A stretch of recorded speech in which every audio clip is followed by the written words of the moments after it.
Assalamualaikum warahmatullahi wabarakatuh. Kami dari kelompok 5 mata kuliah akuntansi keuangan syariah akan menyampaikan tentang persamaan dasar akuntansi keuangan syariah. Sebelumnya saya akan memperkenalkan anggota kelompok kami. Yang pertama ada Ria Nur Khotimah, NPM 2001020002. Lani Kristanti, NPM 2001020003. Arifatul Munawaroh, NPM 2001020004. Dan saya sendiri Zahra Putri Salsabila, NPM 2001020020. Dalam materi kali ini kita akan membahas tentang akad mudarabah, akad musyarakah, dan akad murabahah. Baik, di sini materi yang pertama yang akan kita bahas adalah akad mudharabah. Materi ini akan dibawakan oleh saya sendiri, Ria Nur Khotimah, dengan NPM 20.0102.002 dan Zahra Putri Salsabila dengan NPM 20.0102.020. Pertama-tama kita akan membahas pengertian dari akad mudharabah. Mudharabah berasal dari kata ardabi fil ardi yang berarti berpergian untuk urusan dagang, dan disebut juga kiroh yang berasal dari al-qard yang berarti potongan, karena pemilik memotong sebagian hartanya untuk diperdagangkan dan mendapat sebagai keuntungan. PSAK 105 mendefinisikan mudharabah sebagai akad kerja usaha antara dua belah pihak, yang dimana pihak pertama sebagai pemilik dana menyediakan seluruh dana, dan pihak kedua sebagai pengelola dana bertindak sebagai pengelola, dan keuntungan dibagi antara mereka sesuai kesepakatan, sedangkan kerugian finansialnya ditanggung oleh pemilik dana. Akad mudharabah merupakan suatu transaksi investasi yang berdasarkan kepercayaan. Dalam hal ini, kepercayaan tersebut sangat penting karena pemilik dana tidak boleh ikut campur di dalam manajemen perusahaan atau proyek yang dibiayai dengan dana dari pemilik dana tersebut. Pada sistem akad mudharabah terdapat hikmah, yaitu dapat memberikan keringanan kepada manusia, yang dimana sebagian orang yang memiliki harta tetapi tidak mampu untuk membuatnya menjadi produktif, dan ada juga orang yang tidak memiliki harta tetapi ia mampu memiliki kemampuan untuk memproduktifkannya, sehingga dengan akad mudharabah kedua belah pihak dapat mengambil manfaat dari kerjasama yang dibentuk tersebut. Agar tidak terjadi perselisihan di kemudian hari, maka akad atau kontrak atau perjanjian sebaiknya dituangkan secara tertulis dan dihadiri oleh para saksi. Apabila terjadi perselisihan di antara kedua belah pihak, dapat diselesaikan secara musyawarah oleh mereka berdua atau melalui badan arbitrase syariah. Yang selanjutnya kita akan membahas jenis akad mudharabah. Yang pertama yang akan kita bahas adalah mudharabah mutalaqoh, yang dimana merupakan mudharabah yang pemilik dana memberikan kebebasan kepada pengelola dana dalam pengelolaan investasinya, atau bisa disebut sebagai investasi tidak terikat. Mudharabah ini tidak dapat ditentukan masa berlakunya, di mana usaha tersebut dilakukan, dan tidak ditentukan line of trade atau line of industry atau line of service yang akan dikerjakan. Namun, modal yang ditanamkan tetap diboleh digunakan untuk membiayai proyek atau investasi yang dilakukan di dalam Islam. Dalam hal ini, pengelola dana memiliki kewenangan untuk melakukan apa saja dalam pelaksanaan bisnis bagi keberhasilan tujuan mudharabah tersebut. Namun, apabila ia melakukan kelalaian atau kecurangan, maka pengelola dana harus bertanggung jawab atas konsekuensi yang ditimbulkannya. Sedangkan apabila mengalami kerugian atas usaha tersebut bukan karena kecurangannya atau kelalaiannya, maka kerugian itu akan ditanggung oleh pemilik dana. Yang kedua yang akan kita bahas adalah mudharabah maqayyadah. Adalah mudharabah di mana pemilik dana memberikan batasan kepada pengelola antara lain mengenai dana, lokasi, cara, dan juga objek investasi atau sektor usaha atau bisa disebut sebagai investasi terikat. Dan yang ketiga, mudharabah musytarakoh adalah mudharabah di mana pengelola dana menyertakan modal atau dananya dalam kerjasama investasi. Mudharabah ini awalnya modal 100% dari pemilik dana. Setelah berjalannya usaha tersebut dengan pertimbangan dan kesepakatan dengan pemilik dana, pengelola dana ikut menanamkan modalnya pada usaha tersebut. Mudharabah ini merupakan perpaduan antara akad mudharabah dan akad musyarakoh. Yang selanjutnya kita akan membahas dasar syariah. Di sini yang pertama sumber hukum akad mudharabah. Menurut ijma' ulama, mudharabah hukumnya jaiz atau boleh. Mudharabah telah dipraktikkan secara luas oleh orang-orang sebelum masa Islam dan beberapa sahabat Nabi Muhammad SAW. Jenis bisnis ini sangat bermanfaat dan sangat selaras dengan prinsip dasar ajaran syariah. Oleh karena itu, akad ini dibolehkan secara syariah. Sumber hukum akad mudharabah diantaranya yang pertama yaitu Al-Quran dan yang kedua As-Sunnah. Yang kedua, rukun dan ketentuan syariah dalam akad mudharabah. Yang pertama ada rukun. Terdapat 4 rukun, yaitu yang pertama pelaku, pemilik dana dengan pengelola dana. Dan yang kedua objek mudharabah, yaitu modal dan kerja. Dan yang ketiga, ijab qabul atau persetujuan kedua belah pihak. Dan yang keempat, nisbah keuntungan. Yang kedua yaitu ketentuan. Di sini ketentuan terdapat yang untuk pelaku, yaitu pelaku harus cakap, hukum, dan balik. Kedua, pelaku akad mudharabah tidak hanya antara muslim dengan muslim. Yang ketiga, pemilik dana tidak boleh ikut campur dalam pengelolaan usaha, tetapi boleh mengawasi. Yang kedua adalah objek mudharabah. Objek mudharabah merupakan konsekuensi logis dengan dilakukannya mudharabah. A. Modal. A. Modal yang diserahkan dapat berbentuk kas atau aset non-kas yang harus jelas jumlahnya dan jenisnya. Yang kedua, yang B, tunai dan tidak hutang. Yang C, modal harus diketahui dengan jelas jumlahnya sehingga dapat dibedakan dari keuntungan. Yang D, pengelola dana tidak diperkenankan untuk mudharabahkan kembali modal mudharabah. Yang E, pengelola dana tidak diperbolehkan untuk meminjamkan modal kepada orang lain. Yang F, pengelola dana memiliki kebebasan untuk mengatur modal menurut kebijaksanaan dan pemiliknya sendiri.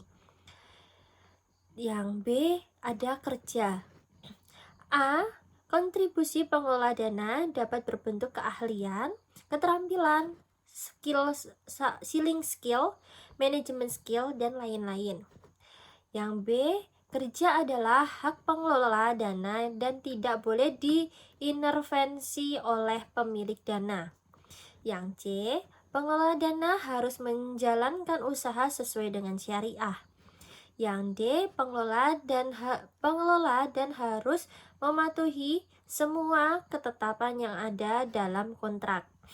Yang E, dalam hal pemilik dana tidak melakukan kewajiban atau melakukan pelanggaran terhadap kesepakatan. Pengelola dana sudah menerima modal dan sudah bekerja, maka pengelola dana berhak mendapatkan imbalan atau gani atau rugi atau upah. Yang ketiga adalah ijab kabul. Ijab kabul adalah pernyataan dan ekspresi saling ridho atau rela di antara pihak-pihak pelaku akad yang dilakukan secara verbal, tertulis, melalui korespondensi atau menggunakan cara-cara komunikasi modern. Dan yang keempat ada nisbah keuntungan.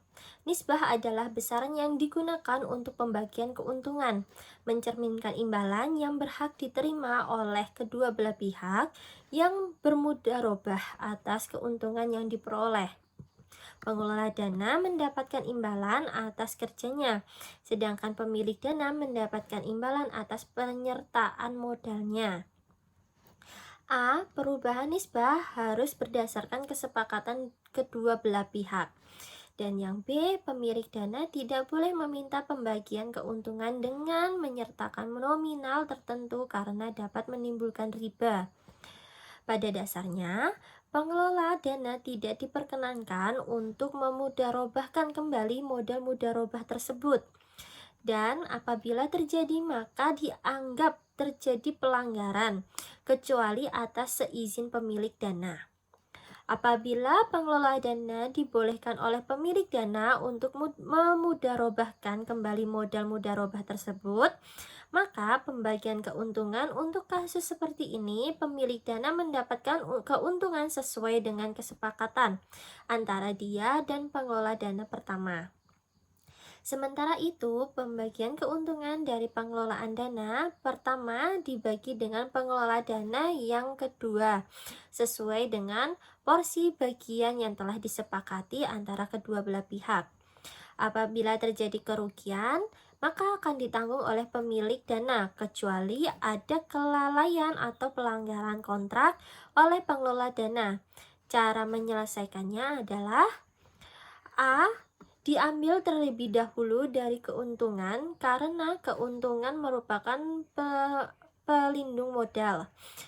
Yang B, bila kerugian melebihi keuntungan, maka diambil dari pokok modal.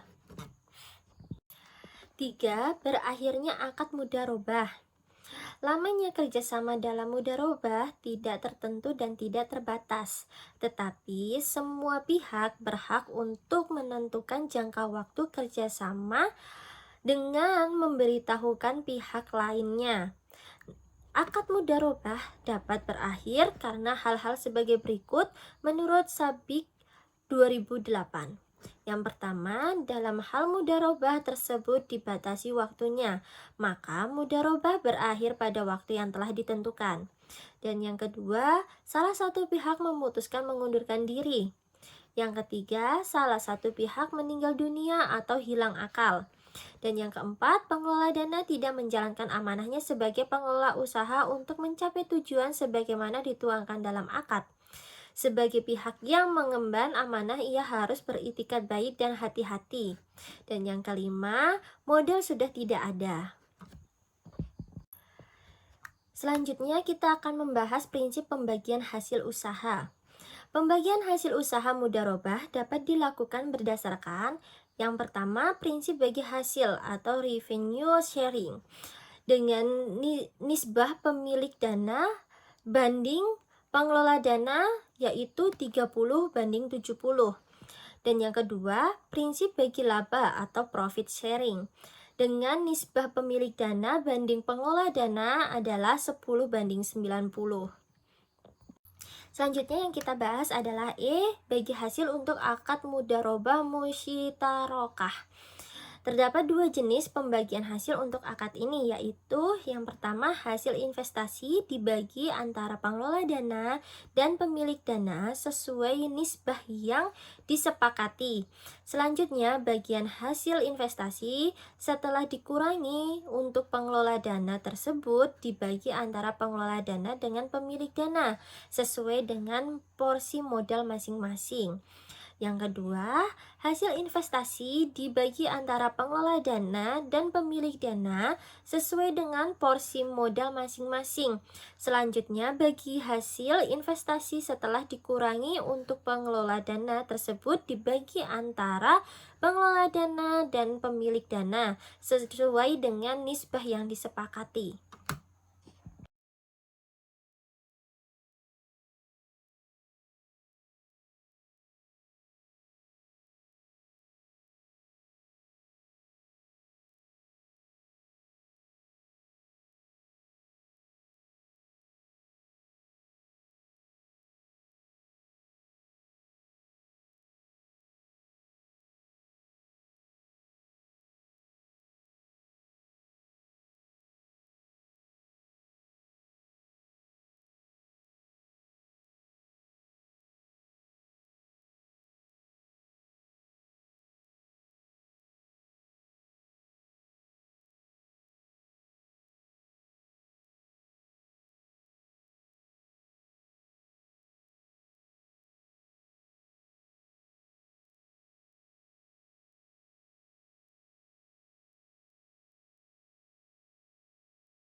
Investasi mudharabah pada bentuk aset non-kas diukur sebesar nilai wajar aset non-kas pada saat penyerahan. Kemungkinannya ada dua, yaitu 1.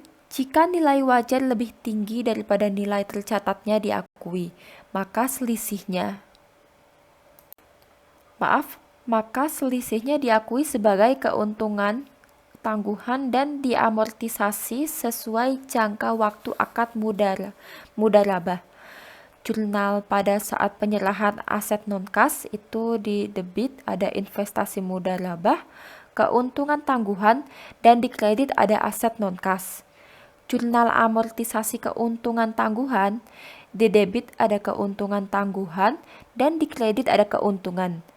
2. Jika nilai wajar lebih rendah daripada nilai tercatatnya, maka selisihnya diakui sebagai kerugian. Jurnalnya adalah di debit ada investasi mudharabah, kerugian, dan di kredit ada aset non-kas mudharabah. Lalu selanjutnya ada penurunan nilai jika investasi mudharabah dalam bentuk aset non-kas. 1. Sebelum usaha dimulai, diakui sebagai kerugian dan mengurangi saldo investasi mudharabah. Debitnya kerugian investasi mudharabah dan kreditnya investasi mudharabah. 2. Penurunan nilai setelah usaha dimulai, diakui sebagai kerugian dan diperhitungkan pada saat pembagian bagi hasil. Jurnalnya kerugian investasi mudharabah di debit dan kreditnya penyisihan investasi mudharabah. Lalu jurnal pada saat bagi hasil itu debitnya kas dan kreditnya kerugian investasi mudharabah dan pendapatan bagi hasil mudharabah. Lalu ada kerugian. Pencatatan kerugian yang terjadi dalam suatu periode sebelum akad mudharabah berakhir diakui sebagai kerugian dan dibentuk penyisihan kerugian investasi. Jurnalnya di debit ada kerugian mudharabah dan di kredit ada penyisihan kerugian investasi mudharabah. Yang keempat, hasil usaha. Jurnalnya di debit ada piutang pendapatan bagi hasil dan di kredit ada pendapatan bagi hasil mudharabah. Pada saat pengelola dana membayar bagi hasil jurnal itu, di debit ada kas dan di kreditnya itu piutang pendapatan bagi hasil. Yang kelima ada akad mudharabah berakhir. Pada saat akad mudharabah berakhir, selisih antara investasi mudharabah setelah dikurangi penyisihan kerugian investasi dan pengembalian investasi mudharabah diakui sebagai keuntungan atau kerugian. Jurnalnya itu debit, kas atau piutang atau aset non-kas, penyisihan kerugian investasi, dan kreditnya investasi mudharabah dan keuntungan. Atau debitnya itu kas atau piutang atau aset non-kas, penyisihan kerugian investasi, dan di kreditnya ada investasi mudharabah. 6. Penyajian. Pemilik dana menyajikan investasi mudharabah dalam laporan keuangan sebesar nilai tercatat, yaitu nilai investasi mudharabah dikurangi penyisihan kerugian jika ada. Yang ketujuh ada pengungkapan. Pemilik dana mengungkapkan hal-hal yang terkait dengan transaksi mudharabah, tetapi tidak terbatas pada 1. Isi kesepakatan usaha mudharabah, 2. Rincian dana syirkah temporer yang diterima berdasarkan jenisnya, 3. Penyisihan kerugian investasi mudharabah selama periode berjalan, dan 4. Pengungkapan yang diperlukan sesuai PSAK 101 tentang penyajian laporan keuangan syariah. Selanjutnya ada akuntansi untuk pengelola dana. Dana utang diterima dari pemilik dana dalam akad mudharabah diakui sebagai dana syirkah temporer sebesar jumlah kas atau nilai wajar aset non-kas yang diterima. Pengukuran dana syirkah temporer. Dana syirkah temporer diukur sebesar jumlah kas atau nilai wajar aset non-kas yang diterima. Jurnalnya itu di debit ada kas atau aset non-kas dan kreditnya ada dana syirkah temporer. Lalu yang ketiga ada penyaluran dana syirkah temporer. Jika pengelola dana menyalurkan kembali dana syirkah temporer yang diterima, maka pengelola dana mengakui sebagai aset. Investasi mudharabah. Jurnalnya itu di debit ada kas atau piutang dan kreditnya ada pendapatan yang belum dibagikan. Jurnal ketika dibagi hasilkan kepada pemilik dana itu debit beban bagi hasil mudharabah dan kreditnya hutang bagi hasil mudharabah. Jurnal pada saat pengelola dana membayar bagi hasil itu debitnya hutang bagi hasil mudharabah dan kreditnya kas. Yang keempat, apabila pengelola dana mengelola sendiri dana mudharabah, berarti pada pendapatan dan beban yang diakui jurnalnya itu A. Saat mencatat pendapatan, debitnya itu kas atau piutang dan kreditnya itu pendapatan. B. Saat mencatat beban, itu debitnya beban dan kreditnya kas atau utang. C. Jurnal penutup akhir periode atau laba, debitnya pendapatan, kreditnya itu beban dan pendapatan yang belum dibagikan. D. Jurnal ketika dibagikan hasil, debitnya itu pendapatan yang belum dibagikan, kreditnya itu kas. Dan E. Jurnal penutup atau rugi, debitnya itu pendapatan dan penyisihan kerugian serta kreditnya itu beban. 5. Ada kerugian yang diakibatkan oleh kesalahan atau kelalaian pengelola dana diakui sebagai beban pengelola dana. 6. Di akhir akad itu jurnalnya debit dana syirkah temporer dan kredit kas atau aset non-kas. Jika ada penyisihan kerugian sebelumnya, jadi jurnalnya itu debit dana syirkah temporer dan kreditnya kas atau aset non-kas serta penyisihan kerugian. 7. Ada penyajian. Pengelola dana menyajikan transaksi mudharabah dalam laporan keuangan. A. Dana syirkah temporer dari pemilik dana disajikan sebesar nilai tercatatnya untuk setiap jenis mudharabah. B. Bagi hasil dana syirkah temporer yang sudah diperhitungkan tetapi belum diserahkan kepada pemilik dana, disajikan sebagai pos bagi hasil yang belum dibagikan sebagai kewajiban pengakuan. Lalu ada 8 pengakuan. A. Isi kesepakatan utama usaha mudharabah seperti porsi dana, pembagian hasil usaha, aktivitas usaha mudharabah, dan lain-lain. B. Rincian dana syirkah temporer yang diterima berdasarkan jenisnya. Dan C. Penyaluran dana yang berasal dari mudharabah muqayyadah dan pengungkapan yang diperlukan sesuai PSAK nomor 101 tentang penyajian laporan keuangan syariah. Saya, Arifatul Munawaroh dengan NPM 200102-004 akan menjelaskan mengenai materi yang kedua, ialah akad musyarakah. Untuk yang pertama ialah pengertian dari akad musyarakah. Akad musyarakah adalah kerjasama antara dua pihak yang saling memberikan kontribusi berupa dana untuk membangun sebuah usaha dengan keuntungan dan resiko yang akan ditanggung bersama sesuai kesepakatan. Kemudian untuk arti musyarakah sendiri itu yaitu bentuk umum dari usaha kemitraan yang di dalamnya terdapat bagi hasil di mana dua pihak atau lebih menggabungkan modal atau tenaga dalam melakukan usaha dengan proporsi pembagian profit sesuai tanggung jawab mereka. Selanjutnya yaitu perbedaan akad musyarakah versus akad mudharabah. Dalam akad musyarakah dan akad mudharabah ini terdapat 6 poin yang berbeda. Untuk perbedaan yang pertama, dalam akad musyarakah yaitu kedua pihak merupakan pemilik modal, sedangkan dalam akad mudharabah yaitu pihak pertama adalah pemilik modal, sedangkan pihak kedua adalah pengelola modal. Perbedaan yang kedua, dalam akad musyarakah, kerugian akan ditanggung bersama sesuai jumlah kontribusi dan kesepakatan, sedangkan dalam akad mudharabah, pemilik dana akan menanggung kerugian yang tidak disebabkan oleh pengelola. Kemudian perbedaan yang ketiga dalam akad musyarakah yaitu pemilik modal dapat terlibat dalam pengelolaan bisnis sesuai kesepakatan bersama atau joint financial. Sedangkan dalam akad mudharabah, pemilik modal tidak ikut serta dalam pengelolaan bisnis atau transaksi finansial.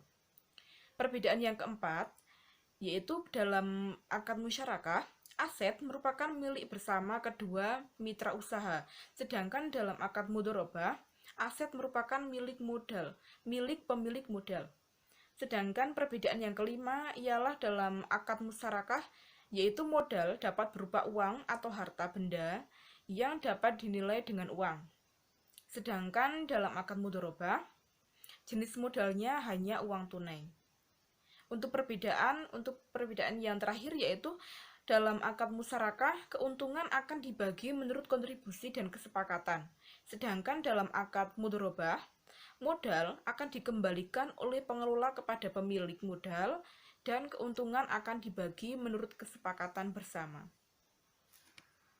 Untuk materi yang selanjutnya yaitu mengenai skema akad musyarakah. Pada skema akad musyarakah terdapat dua pihak yang akan berkontribusi dalam suatu proyek. Berikut skemanya akan saya jelaskan. Jadi, musyarakah ini terdapat dua pihak yang berkontribusi yaitu mitra 1 dan mitra 2. Mitra 1 dan mitra 2 itu nantinya akan bergabung mendirikan proyek usaha bersama. Kemudian mereka itu dari proyek usaha bersama itu akan mendapatkan sebuah keuntungan. Dari keuntungan itu nantinya akan dibagi hasil keuntungan sesuai porsi kontribusi modal atau nisbah. Kemudian dari bagi hasil keuntungan itu akan digunakan atau akan menjadi laba ya, laba mitra 1 juga akan menjadi modal pihak 1 untuk nantinya akan mendirikan proyek usaha bersama dengan mitra 2. Begitupun juga mitra 2 akan mendapatkan laba mitra 2 dari bagi hasil yang tadi itu. Nantinya juga akan digabung, kemudian akan mendirikan proyek usaha bersama dan nantinya akan mendapatkan keuntungan. Untuk yang selanjutnya yaitu mengenai hukum musyarakah. Musyarakah adalah salah satu bentuk kerjasama ekonomi yang dianjurkan dalam Islam. Ada beberapa dalil dan fatwa DSN yang mendukung penerapan musyarakah dalam bisnis ekonomi syariah.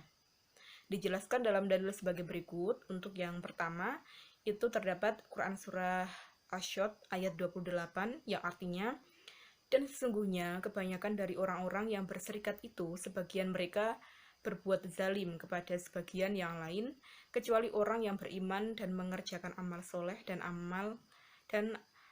amal sedikitlah mereka ini. Untuk yang kedua yaitu hadis yang diriwayatkan oleh Abu Hurairah. Rasulullah SAW bersabda, sesungguhnya Allah Azza wa Jalla berfirman, aku adalah pihak ketiga dari dua orang yang berserikat selama salah satunya tidak berkhianat kepada yang lainnya. Jika terjadi pengkhianatan, maka aku akan keluar dari mereka. Hadis riwayat Abu Dawud. Kemudian untuk dalil yang ketiga yaitu dari fatwa DSN MUI, yaitu selama kedua hadis di atas dasar hukum musyarakah adalah fatwa DSN nomor 08 DSN MUI /4 tahun 2000. Fatwa ini lahir dalam pertimbangan bahwa untuk meningkatkan kesejahteraan dan kelancaran usaha masyarakat, perlu adanya bantuan dari pihak lain, adanya nilai kebersamaan dan keadilan menjadi keungguhan atau kesungguhan tersendiri dalam sistem ini. Berikutnya yaitu mengenai jenis-jenis akad musyarakah. Untuk jenis-jenis akad musyarakah itu dibagi menjadi dua. Yang pertama yaitu sirkah ukut. Sirkah ukut merupakan akad antara dua pihak atau lebih dalam hal dengan cara menggabungkan harta mereka untuk suatu bisnis. Sirkah jenis ini dibagi lagi menjadi beberapa bentuk, meliputi yang pertama, al-inan atau sirkah antara dua pihak atau lebih yang bekerja sama dengan menyetor modal dalam jumlah berbeda-beda untuk kemudian membagi keuntungan yang ada berdasarkan besaran modal masing-masing. Kemudian yang kedua ialah sirkah amal atau sirkah abdan, yaitu kerjasama antara dua orang yang biasanya berprofesi sama untuk mengerjakan sebuah proyek pekerjaan. Masing-masing dari mereka memberikan kontribusi dalam bentuk skill, kemudian keuntungan yang didapat akan dibagi rata. Yang ketiga yaitu mufawadah, yaitu akad musyarakah antara dua pihak yang memberikan modal sama besar untuk kemudian tiap-tiap keuntungan maupun kerugian dibagi menjadi dua secara rata. Yang terakhir yaitu sirkah wujuh atau kolaborasi antara pemilik dana dengan pihak yang memiliki kredibilitas sehingga kerjasama ini didasarkan atas wibawa para anggota. Keuntungan dan kerugian yang timbul akan dibagi berdasarkan negosiasi dari para pihak tersebut. Untuk jenis-jenis akad musyarakah yang kedua yaitu sirkah amlak. Sirkah amlak terjadi bukan karena akad, melainkan karena kehendak untuk memiliki harta bersama. Sirkah ini dibagi menjadi dua bentuk, yaitu yang pertama sirkah ikhtiariyah, yaitu terjadi atas kehendak masing-masing pihak yang bekerja sama. Yang kedua yaitu sirkah ijbariyah, yaitu terjadi secara otomatis karena keadaan tertentu, misalnya pembagian warisan yang menyebabkan kepemilikan bersama sebuah aset. Selanjutnya yaitu rukun akad musyarakah. Dalam rukun akad musyarakah terdapat 4 rukun. Untuk yang pertama ialah ijab kabul atau sigot, yaitu merupakan pernyataan para pihak yang secara jelas menunjukkan tujuan akad, penerimaan dan penawaran langsung saat kontrak dan menuangkan akad dalam bentuk tertulis. Untuk rukun yang kedua ialah pihak-pihak yang berakad atau akidain. Ada beberapa kriteria pihak-pihak yang berakad, diantaranya yaitu yang pertama cakap hukum, kemudian yang kedua kompeten, yang ketiga memiliki dana dan pekerjaan, kemudian yang keempat memiliki wewenang untuk mengelola aset mitranya, kemudian yang kelima ialah tidak diizinkan menginvestasikan dana untuk kepentingan pribadi, kemudian yang terakhir ialah memiliki hak untuk mengatur aset musyarakah. Untuk yang selanjutnya yaitu rukun akad musyarakah yang berikutnya. Untuk yang ketiga ialah objek akad atau mauqut alaih. Objek akad terdiri dari modal dan kerja. Modal harus berupa uang tunai dan aset yang dapat dinilai dengan uang. Modal yang ada juga tidak boleh menjadi jaminan maupun dipinjamkan kepada pihak lain. Sedangkan objek kerja harus dilakukan atas nama pribadi maupun mitra masing-masing. Pekerjaan yang dilakukan tidak harus sama besar, namun pihak yang mengerjakan lebih banyak berhak mendapat tambahan keuntungan. Untuk rukun akad musyarakah yang keempat ialah bagi hasil atau nisbah. Keuntungan yang diperoleh wajib dibagi menjadi atau dibagi untuk para pihak, baik secara rata maupun sesuai kesepakatan. Misalnya, salah satu pihak menyetorkan modal senilai 5 juta dan dalam kontraknya ia memperoleh bagian keuntungan sebesar 10%. Nantinya, keuntungan yang diperoleh bukanlah 10% dari 5 juta tersebut, melainkan 10% dari total keuntungan. Sedangkan kerugian yang terjadi akan dibagi sesuai dengan jumlah modal yang disetorkan. Misalkan A menanamkan modal sebesar 60%, sedangkan B sebesar 40%. Maka kerugiannya akan ditanggung oleh masing-masing sebesar 60% oleh A dan 40% oleh B. Selanjutnya yaitu syarat-syarat akad musyarakah. Yang pertama ialah perikatan dapat diwakilkan sesuai izin masing-masing pihak. Kemudian yang kedua ialah persentase pembagian keuntungan diketahui para pihak ketika melangsungkan akad. Kemudian yang terakhir ialah keuntungan ditentukan dalam bentuk persentase, bukan dalam bentuk pasti. Selanjutnya yaitu contoh akad musyarakah. Contoh yang pertama ialah pembiayaan modal kerja bank. Bank akan berperan sebagai pihak pemberi modal atau sohibul mal yang akan melihat kelayakan suatu bisnis sebelum diberi pembiayaan. Selanjutnya, bank akan meneliti perkembangan bisnis itu secara berkala agar keuntungan yang diperoleh murni berasal dari bisnis nasabahnya. Kemudian contoh yang kedua ialah pembiayaan KPR bank syariah. Pembiayaan KPR merupakan salah satu contoh akad musyarakah dalam perbankan syariah. Unsur musyarakah dalam kerjasama ini adalah penggabungan modal milik bank dan nasabah untuk membeli rumah dari developer. Adapun nisbahnya diterima oleh bank dari sewa yang dibayarkan nasabah tiap bulannya. Contoh yang ketiga ialah kerjasama usaha bagi hasil. Jadi kerjasama bagi hasil ini dilakukan dengan meminta investor menanamkan modalnya dalam mengembangkan suatu bisnis. Nantinya akan dibuat kesepakatan mengenai bagian keuntungan yang akan diperoleh investor.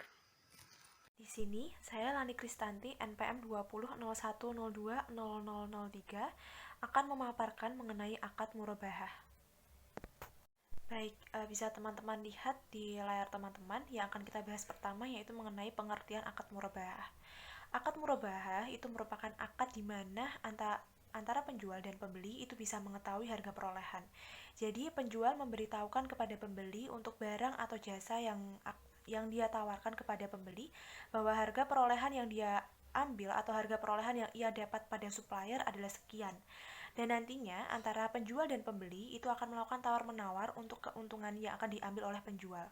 Di sini akad murabahah itu artinya adalah penjual akan menjelaskan secara gamblang berapa harga perolehan yang ia dapat dan nantinya margin untuk keuntungan yang diambil oleh penjual itu menjadi kesepakatan kedua belah pihak antara penjual dan pembeli. Baik, di sini saya akan memaparkan mengenai PSAK nomor 102/11. Di mana pada kebijakan ini akan membahas mengenai diskon pembelian. Jadi, diskon pembelian atau diskon itu akan menjadi hak penjual apabila itu merupakan diskon yang diperoleh karena tidak adanya akad. Jadi, karena akad tidak membahas mengenai diskon pembelian, maka itu bisa menjadi hak penjual. Namun apabila ada akad yang mengaturnya, baik itu sebelum maupun setelahnya, maka diskon itu menjadi hak sepenuhnya bagi pembeli. Lalu bagaimana untuk contohnya? Contohnya bisa teman-teman lihat pada layar teman-teman. Yang pertama adalah diskon dalam bentuk apapun dari pemasok atas pembelian barang. Yang kedua, diskon biaya asuransi dari perusahaan asuransi dalam rangka pembelian barang. Yang ketiga, yaitu komisi dalam bentuk apapun yang diterima terkait dengan pembelian barang. Baik, selanjutnya di sini saya akan memberikan contoh biar teman-teman itu lebih mudah memahami mengenai akad murabahah. Di sini pada slide ini teman-teman bisa melihat yaitu ada contoh keuntungan yang diinginkan dengan pernyataan dalam jumlah tertentu dengan sifatnya adalah lump sum gitu. Teman-teman bisa lihat bahwa di sana dikatakan adalah ada penjual mobil bernama Rama dan di sini saya artikan untuk pembeli itu adalah Dimas supaya teman-teman lebih mudah untuk memahami contoh kali ini. Jadi Rama ini dia membuka iklan bahwasanya dia itu menjual mobil Xenia-nya itu seharga 250. dengan keterangan dia adalah nego gitu, 250 juta dengan keterangan nego. Lalu Dimas yang sedang ingin mencari mobil yang seperti yang di Rama jualkan itu, Dimas menghubungi Rama dan mereka bertemu langsung untuk membahas pembelian ini. Lalu selanjutnya Rama mengatakan kepada Dimas ketika mereka sudah bertemu langsung, sudah berkomunikasi, dia bilang bahwa mobil Xenia yang dia jual ini, dia dulu belinya adalah harganya 200 juta gitu. Karena sekarang itu di pasaran harganya itu 250, saya membuka harga 250 gitu. Terus Dimas bilang, ya saya boleh kan kalau misalnya nawar, karena Anda sudah memberikan keterangan untuk bisa melakukan nego untuk pembelian ini. Lalu Rama mengatakan, iya boleh, silahkan Anda ingin menawar tapi harus sesuai dengan harga pasaran atau tidak boleh jauh dari harga pasaran. Lalu Dimas berpikir bahwa kalau misalnya dia membeli harga mobil Xenia itu dari 250 juta, dia keberatan gitu. Makanya si Dimas ini berkata kepada Rama bahwa gimana kalau saya belinya adalah 240 juta gitu, karena saya tidak mampu kalau misalnya saya harus membayar 250 juta gitu. Nantinya akan saya angsur kalau misalnya 240 juta, nanti kan lebih mudah untuk penghitungan pengangsurannya gitu.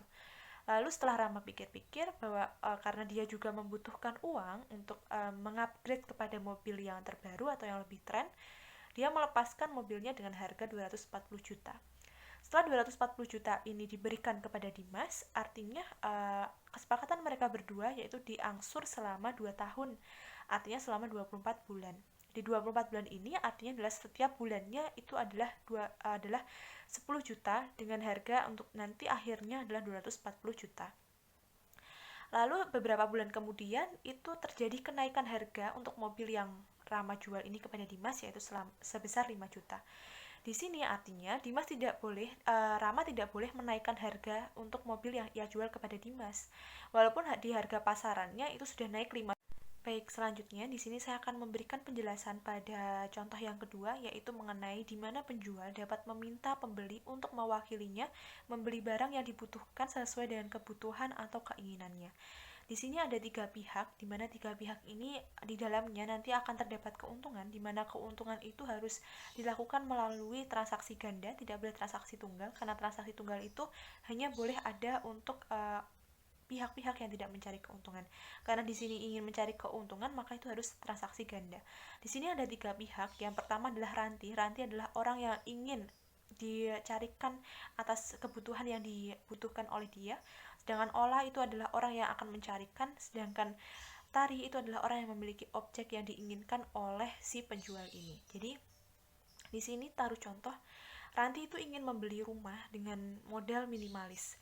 Sedangkan Ola itu tidak memiliki rumah yang seperti diinginkan oleh Ranti. Lalu Ola itu berpikir bahwa dia memiliki teman atau sahabat yang dia juga akan menjual rumahnya dengan model minimalis seperti yang diinginkan oleh Ranti. Oleh sebab itu, Ola itu membeli rumah Tari untuk nantinya dijual kepada Ranti. Di sini, Ola membeli rumah terlebih dahulu. Dia memberikan rumah kepada memberikan rumah kepada Ranti dari Tari. Jadi Ola ini beli rumahnya Tari, menggunakan uangnya dia dulu, menggunakan biaya dia dulu, dan nantinya itu akan dijual kembali kepada Ranti. Di sini dijual kembali itu tentunya akan ada yang namanya keuntungan, di mana keuntungan itu harus melalui 2 transaksi, tidak boleh transaksi tunggal seperti yang saya sampaikan di depan tadi. Maka dari itu, setelah si Ola ini mendapatkan rumah atau sudah membeli rumahnya Tari, maka nantinya rumah yang sudah ia bayar ini atau rumah yang sudah ia danai ini sudah dia ibaratnya sudah dia talangi terlebih dahulu, itu akan dijual kepada Ranti, di mana Ranti ini nanti akan membeli atas rumah yang dibeli oleh Ola, seperti itu. Oke, selanjutnya di sini saya akan memaparkan materi mengenai ketentuan akad murabahah. Di dalam akad murabahah itu ada ketentuannya, bisa teman-teman lihat di layar teman-teman, itu ada 4 ketentuannya. Yang pertama, adanya harga yang wajib disepakati dalam akad. Jadi di sini itu harus ada harga yang jelas, harga yang wajib untuk disepakati, karena nantinya supaya tidak ada perubahan harga lagi gitu. Jadi di sini antara pembeli dan penjual itu harus mensepakati harga atas barang dan jasa yang mereka beli atau mereka jual, sehingga nantinya tidak terjadi gharar. Selanjutnya yang kedua, itu diperbolehkan adanya potongan atas pelunasan sebelum jatuh tempo. Jadi dibolehkan kalau misalnya ada diskon gitu. Tapi tidak dibolehkan untuk memberitahu di awal. Walaupun itu misalnya di sini adalah kasusnya sudah melunasi terlebih dahulu, sudah melunasi sebelum jatuh tempo atau sudah tepat waktu gitu. Lalu baru ada diskon. Itu tidak boleh diberitahu guna untuk mengurangi adanya riba. Selanjutnya yang ketiga, itu tidak boleh ada denda, tapi boleh ada sanksi dengan S dan K berlaku atau syarat dan ketentuan berlaku. Di sini itu digunakan untuk mengurangi kelalaian atau meminimalisir kelalaian dari pembeli atau klien. Sehingga diperbolehkan adanya denda atau diperbolehkan adanya sanksi dengan syarat dan ketentuan yang berlaku yang sudah disepakati oleh kedua belah pihak. Jadi di sini di dalam Islam tentunya itu tidak boleh adanya bunga. Tidak boleh adanya yang namanya riba. Tapi kalau misalnya hal ini guna untuk meminimalisir kelalaian, karena di sini adalah klien itu misalnya dia kelupaan untuk membayar yang namanya hutangnya, itu maka itu diperbolehkan adanya sanksi. Tapi kalau secara sengaja itu diberikan yang namanya sanksi, itu sangat tidak diperbolehkan dalam Islam. Karena hal tersebut bisa memberatkan klien atau pembeli. Nah, di sini itu apabila nantinya itu dapat memberatkan, itu akan dibahas lebih lanjut pada presentasi kali ini. Tapi kalau untuk mengurangi kelalaian atau hal tersebut karena bukan kesulitan ekonomi, tapi karena memang kelalaian dari pelanggan atau pembeli itu, maka itu diperbolehkan adanya sanksi atau denda. Yang selanjutnya itu diperbolehkan adanya uang muka sebagai bentuk keseriusan dari pembeli. Di sini diperbolehkan uang muka ya. Uang muka itu nama lainnya adalah DP seperti yang teman-teman ketahui. Jadi diperbolehkan adanya DP itu untuk mengikat keseriusan. Apabila nantinya itu si pembeli ini menghilang atau si pembeli ini membatalkannya secara langsung, itu uang muka yang diterima oleh penjual itu tidak apa-apa untuk penjual karena itu sudah menjadi hak penjual. Nantinya kalau misalnya ada kerugian kan kalau misalnya kita sudah mendapat pesanan lalu dibatalkan secara mendadak. Selanjutnya, bagaimana apabila klien terlambat melakukan pelunasan karena kesulitan ekonomi? Di dalam akuntansi keuangan syariah itu dibahas mengenai bagaimana kalau misalnya terlambat nih karena adanya kesulitan ekonomi. Yang pertama itu adalah menghapus sisa tagihan. Yang kedua itu membantu menjualkan objek murabahah pada pihak lain. Yang ketiga adalah restrukturisasi piutang. Restrukturisasi piutang ini memberikan potongan sisa tagihan sehingga angsuran menjadi lebih kecil. Dan yang kedua melakukan penjadwalan ulang di mana jumlah tagihan yang tersisa tetap atau tidak boleh ditambah dan perpanjangan masa pembayaran disesuaikan dengan kesepakatan bersama sehingga nantinya itu angsuran akan jauh lebih kecil. Selanjutnya yaitu mengkonversi akad murabahah dengan cara menjual objek murabahah kepada penjual sesuai dengan nilai pasar. Baik, di sini saya akan memaparkan mengenai jenis-jenis dari akad murabahah. Yang pertama itu adalah murabahah dengan pesanan. Murabahah dengan pesanan ini sifatnya dia adalah mengikat. Ketika nanti terjadi pembatalan pesanan, maka itu akan muncul yang namanya kerugian atas pesanan. Bisa teman-teman lihat di layar teman-teman, itu ada 3 pihak. Yang pertama ada penjual, pembeli, dan juga ada produsen atau supplier. Di sini ibaratnya saya merupakan penjual khusus mengenai meja belajar. Lalu ada pembeli yang datang ke toko untuk dibuatkan meja belajar ukuran 2 meter dengan ukiran-ukiran tertentu di meja belajar itu. Selanjutnya saya mengkontak kepada produsen atau kepada supplier bahwasanya saya menerima pesanan seperti ini dan untuk jangka waktunya itu adalah jangka waktu 1 bulan. Nah, setelah 1 bulan saya mengkontak kepada supplier untuk dibuatkan, supplier mengirimkan kepada saya mengenai meja belajar sesuai pesanan yang saya berikan 1 bulan yang lalu. Lalu selanjutnya saya memberikan atau saya mengirimkan barang yang dipesan oleh pembeli ini ke alamatnya. Setelah itu ketika saya memberikan barang ini, itu kan ada panah ya dari penjual ke pembeli, itu saya memberikan barangnya. Lalu pembeli nantinya akan memberikan uang atau memberikan biaya sesuai dengan yang sudah ia pesan. Jadi nanti di sini itu juga bisa muncul yang namanya uang muka seperti yang disampaikan sebelumnya, atau juga kalau misalnya ingin yang lainnya itu tidak menggunakan uang muka, tapi kebanyakan untuk saat ini untuk meminimalisir terjadinya kecurangan atau terjadinya hal-hal yang tidak diinginkan, itu diadakan uang muka untuk mengikat keseriusan pembeli, seperti itu. Yang selanjutnya itu ada jenis murabahah tanpa pesanan. Di sini hanya ada 2 pihak di mana penjual dan pembeli. itu dimana nanti pembeli itu ingin membeli barang itu sudah ada di tempat penjual atau tidak membutuhkan supplier atau produsen dengan jangka waktu tertentu. Nah, di sini itu sifatnya tidak mengikat antara penjual dan pembeli karena nantinya penjual langsung memberikan barangnya kepada pembeli dan nantinya pembeli itu langsung membayarkan di tempat untuk barang yang ia beli dari penjual. Baik, di sini saya akan membahas mengenai dasar syariah akad murabahah. Yang pertama itu ada sumber hukum dari akad murabahah. Itu ada yang pertama adalah Al-Qur'an. Dalam surat Quran ayat 29 surat An-Nisa dijelaskan, "Hai orang-orang yang beriman, janganlah kamu saling memakan atau mengambil harta sesamamu dengan jalan yang batil atau tidak benar, kecuali dengan jalan perniagaan yang berlaku dengan sukarela di antara kamu." Selanjutnya, pada Al-Hadis, tadi kan sudah dijelaskan dalam Al-Quran, dasar hukum yang selanjutnya yaitu ada dalam Al-Hadis. Di dalam Al-Hadis, yaitu pada hadis riwayat Ibnu Majah dari Suhaib dikatakan, Rasulullah SAW bersabda, ada 3 hal yang mengandung keberkahan. Yang pertama adalah jual beli secara tangguh, mukorodahah atau mudorobah, dan mencampur gandum dengan jawawut untuk keperluan rumah tangga bukan untuk dijual. Yang selanjutnya yaitu dalam rukun akad murabahah, yang pertama adalah pelaku, di mana pelaku itu harus cakap hukum dan juga balik agar nantinya itu transaksi berjalan secara sah. Yang selanjutnya ijab qabul. Di dalam ijab qabul ini itu harus didasarkan pada komunikasi verbal dan juga tertulis agar nantinya itu dapat dibuktikan secara benar mengenai transaksi.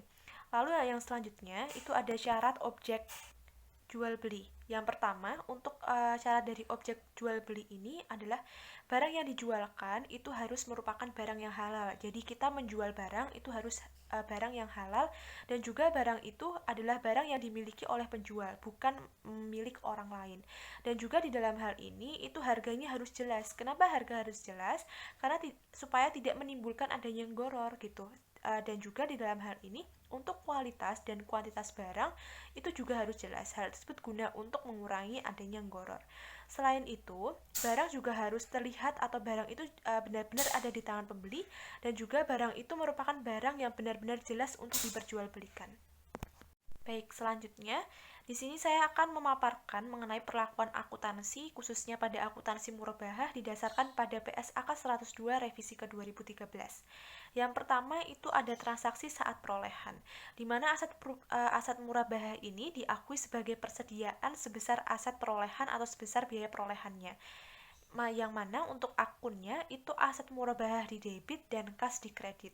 Lalu selanjutnya, pada transaksi selanjutnya, untuk murabahah pesanan mengikat, pengukuran aset murabahah setelah perolehan adalah dinilai sebesar biaya perolehan dan jika terjadi penurunan nilai aset karena usang, rusak, atau kondisi lainnya sebelum diserahkan ke nasabah, penurunan nilai akan diakui sebagai beban dan mengurangi aset. Di mana untuk akunnya yaitu beban penurunan nilai di debit dan untuk aset murabahah di kredit. Yang selanjutnya itu pada transaksi apabila terdapat diskon pada saat pembelian aset murabahah, maka perlakuannya adalah sebagai berikut. Yang pertama itu untuk perlakuan jika terjadi sebelum akad murabahah akan menjadi pengurang biaya perolehan aset murabahah, di mana ini yang kita bahas adalah mengenai diskonnya. Yang pertama, untuk perlakuannya itu aset murabahah di debit dan kas di kredit. Selanjutnya untuk transaksi, jika terjadi setelah akad murabahah, diskon tersebut dan sesuai akad yang disepakati menjadi hak pembeli. Menjadi kewajiban kepada pembeli yaitu sebagai berikut ini untuk akunnya yaitu kas di debit dan juga utang di kredit. Selanjutnya, jika terjadi setelah akad murabahah dan sesuai akad yang disepakati, menjadi hak penjual, menjadi tambahan pendapatan murabahah dengan perlakuan akunnya adalah kas di debit dan pendapatan murabahah di kredit. Selanjutnya, yang pada poin keempat itu jika terjadi setelah akad murabahah dan tidak diperjanjikan dalam akad, maka akan menjadi hak penjual dan diakui sebagai pendapatan operasional lain untuk perlakuan akunnya yaitu kas ada di debit dan pendapatan operasional lain di kredit.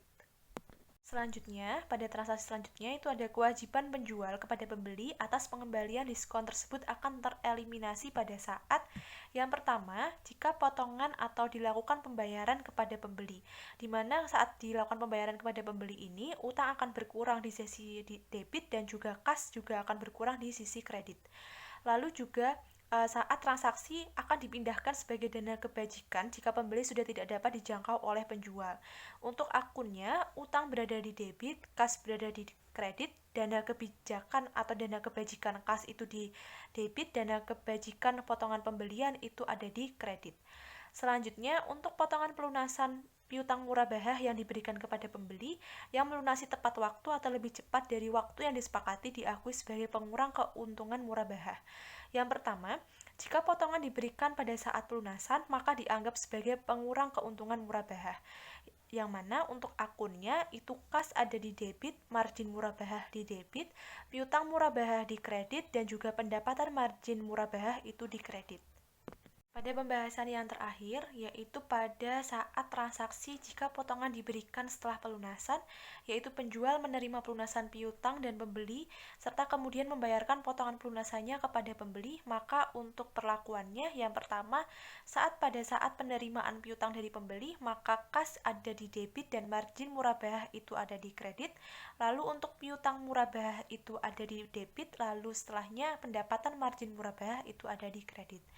Lalu apabila dengan syarat atau ketentuan pada saat pengembalian kepada pembeli, maka untuk akunnya itu pendapatan margin murabahah di debit dan kasnya di kredit. Sekian presentasi yang dapat kami paparkan. Kurang lebihnya mohon maaf. Wassalamualaikum warahmatullahi wabarakatuh.